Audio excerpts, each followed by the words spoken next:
bago tayo mag-start, may chismis pala ako. Okay. Bago ako mag-start, actually meron ako 3 topic dito, pero bago tayo mag-start, may chismis po ako mga kababayan. Okay? So, actually hindi to chismis eh. Kasi talagang nangyayari talaga ito eh. Okay. So, alam nyo naman no, na kami po, na mga vlogger, no, kaibigan namin yung mga DDS. Dati pa. Kasi di ba alam nyo naman na nung election, 2022 election, uniteam. So magkasama doon yung DDS tsaka yung mga pro-PBBM, mga loyalista. Magkakasama yung mga yan, kaya nga magulo eh. So nung nagkaroon nga ng pagkawatak-watak, di ba? Siyempre andun yung magkakaaway na ulit. Di ba? Nag-away-away na naman kami kasi nga kaaway natin mga DDS eh. Pero eventually pa rin talagang namutawi yung pagiging makatao natin eh. No? Na parang napag-isip-isipan na lang, especially sa aming mga pro-BBM vlogger, na ano na naman to, kumbaga, magkakaibigan naman tayo dati, di ba? Medyo hindi naman talaga maganda na mag-aawit tayo sa politika. Pero bobo pa rin kayo. Parang ganun yung ano namin. Parang ng paniniwala namin. So, eventually, nagkaroon ngayon ng medyo yung conflict na meron dati yung mga DDS vlogger tsaka mga pro-BBM vlogger ngayon, medyo nabawasan na yung tension. Hindi na tulad dati na magkaaway talaga, no? Well, marami akong mga kaaway pa rin ng mga DDS na talagang ayoko kausapin. Pero yung mga dati kong mga kaibigan kasi dati, kumbaga parang for example, meron ako isang DDS na vlogger na talagang minura-mura ko talaga dito sa channel natin, di ba? Talagang minura-mura ko talaga. Pero eventually, nung nakita kami, parang napag-isip-isip na lang namin, okay na to. Kumbaga, Duterte ka, i-respeto na lang kita kung Duterte ka kasi taga Davao ka. Ako, pro-BBM ako, respeto mo na lang ako. So, ganun nangyari. Oo. So, ngayon, hindi talaga may iwasan na nakakabisit yung mga fake news nila. Pero ito malupit mga kababayan. Ito malupit. Hindi ko nga lang alam kung tama ba na makapagkaibigan pa sa mga to. Kasi ngayon, mga kay-streetways, no, nagre-recruit po sila. No? Nagre-recruit po sila ngayon. Oo. So itong mga ibang mga vlogger po na to, nire-recruit po yung mga ibang pro-BBM vlogger na lumipat sa mga Duterte camp. At syempre, binubulag po nila sa mga offer. Actually, totoo yan, may nagbanggit sa akin yan. No. So, ang offer, ito totoo to ha. Hindi ako nambubullshit ha. Actually, ako nga lang maglalabas dito. Ako lang kung nabanggit to ni Jake, no? Pero, ni Jake Magnus. Pero, ang offer, kapag lumipat daw po sa, especially kapag ikaw isang PBBM vlogger, no? PBBM supporter vlogger, kasi tandaan nyo naman, di naman kami employed sa presidente, di ba? Ano kami? Lahat kami freelancer, di ba? So, ngayon, kapag lumipat daw kami sa DDS, hindi na raw kami freelancer. Magtatrabaho na raw po kami mismo sa mga Duterte. Ganun ang offer ha. Kasi kung baga kinukumpara nila, kung dito kay PBBM, bahala kayo sa buhay ninyo. Pag lumipat daw ang isang PBBM supporter vlogger sa mga DDS, hindi na kayo freelancer, nakarekta na raw sa mga Duterte. Oo. Isang offer yon. Pangalawang offer, kapag nagkaroon ng pagkakataon na maging host sa SMNI, may sweldo. Magkano sweldo? 70,000 a month daw. Oo. So, hindi to ha. Totoo to ha, kasi may nagsusumbong na po sa atin no, na nagre-recruit talaga itong mga DDS. Nabuti na lang kamo, yung mga nare-recruit nila, nasa tama pa rin pag-iisip na hindi po nabubulag ng pera. Isipin mo, ano mo yung pera?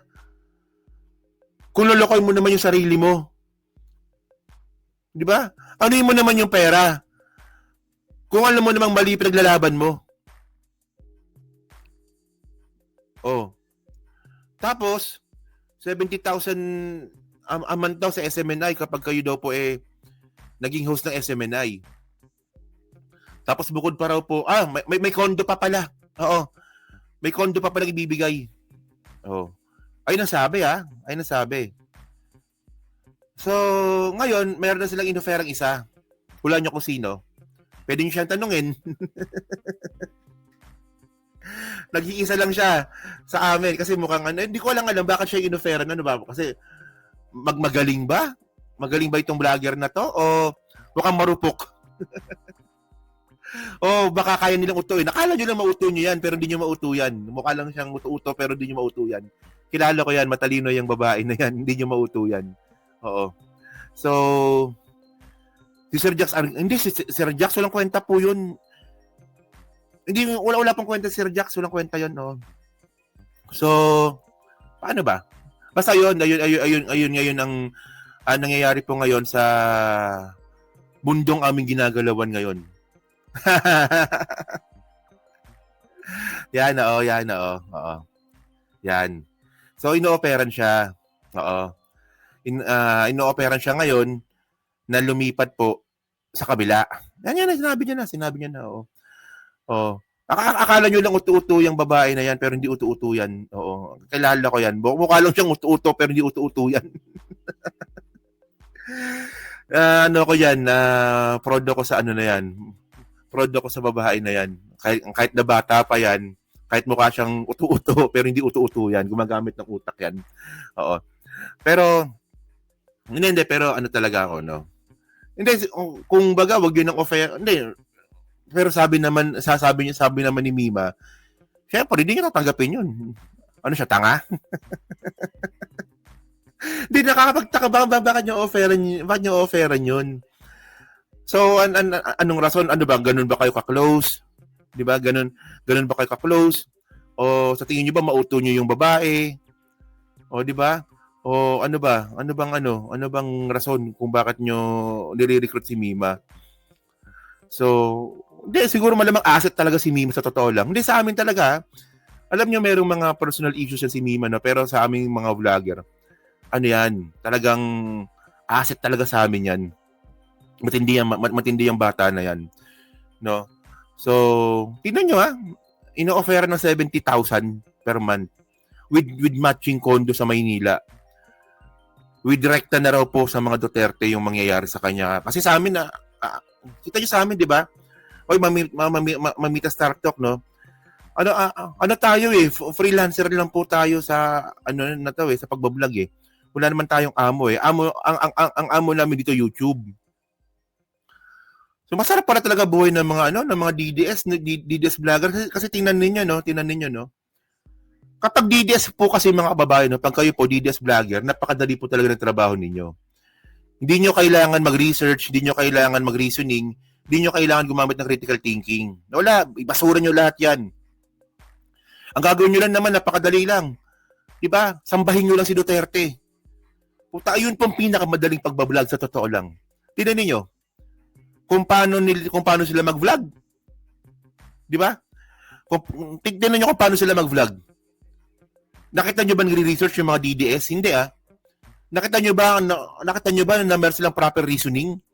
Wala Ang mga vlog lang po ng mga bobong mga DDS, mga babayan, mahal namin si Duterte, walang pagkakamali si Duterte, Diyos namin si Duterte, mahal namin si Digong, ganun lang po. Napakadali nun. No, kahit sinong-sinto kaya mag-vlog pag ganun lang yung content. O tapos puro appeal to the emotions lang. Hindi ba kayo naawa kay Tatay Digong? Na siya po'y matanda na pero kinukulong nyo pa rin.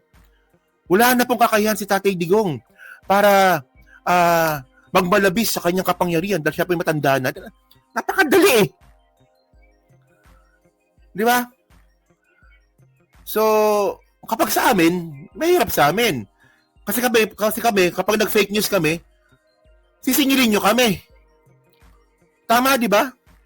O, kunwari pag ako nag-fake news ako, sinisingil ninyo ako Sisingilin ninyo ako Di ba minsan, may mga content ako na minsan di ko naniniwala. O, sinisingil nyo ako, di ba? Wala ka tayo fake news ka. Gusto mo lang ng content, gusto mo lang ng views. Di ba ginaganyan nyo ako minsan, di ba? At ako, okay sa akin yun. At least, mayroon tayong sariling pag-iisip dito.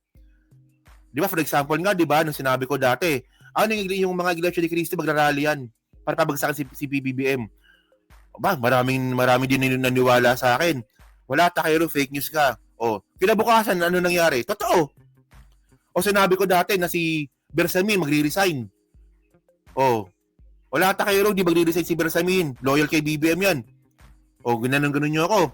O, ano nangyari? Nag-resign si Bersamin. O, di ba? O, sa mga DDS, mga kababayan po kasi napakadali lang po ng topic nila. Kahit po na mag-fake news kayo sa mga DDS, okay lang po yan.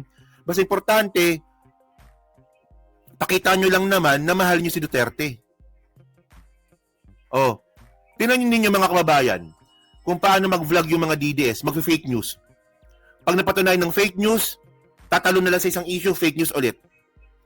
Hindi po naniningil yung mga bobong mga Duterte follower. Kasi wala na po tama't mali sa mga yan. O, di ba? Wala na pong tama't mali sa mga Duterte follower. Basta protektahan mo si Digong, mahal mo si Digong, wala na pong tama't mali sa mga yan. So, ganun ba? Kaya nyo ba ino-offeran yung isang PBBM vlogger dahil, di ba? Pero, gusto nyo maging katulad ninyo? Well, by the way, no, so, okay, good job kay Mima. Kasi actually, hindi, nakita ko talagang kasi dahil syempre, kaibigan, di ba, kaibigan niyo yung mga DDS na yan, nakapag-meeting siya. Di ba? So, hindi niya naman alam na gano'n mangyayari. Sabi sa akin, kasi si Mima parang ko niyan parang kuya, parang tatay na yung tuturin niya sa akin. Ay, Kuya Takero, nakapag-meeting ako sa mga yan, nakala ko meeting na as a friend lang. Yung pala, offeran pala ako. Gago yung mga tarantado talaga yung mga yan. Mga putang ina nila. Kahit nagalit no? Pero, proud ako sa na yan, proud ako sa bata na yan, no? Kahit na minsan, may mga personal issues siya na ayokong pakialaman, pero pagdating sa pagbablog, ang laking asset talaga niyan. Oo. Right, di ba? Yan. Parang si Bongo, totoo nga yan Oh. So, yan. Nabanggit ko lang yan kasi parang hindi kasi kompleto yung live stream ko kung wala akong chismis Pero yun, hindi chismis yun, totoo yun. Oo. Ba? Parang ganun na nga.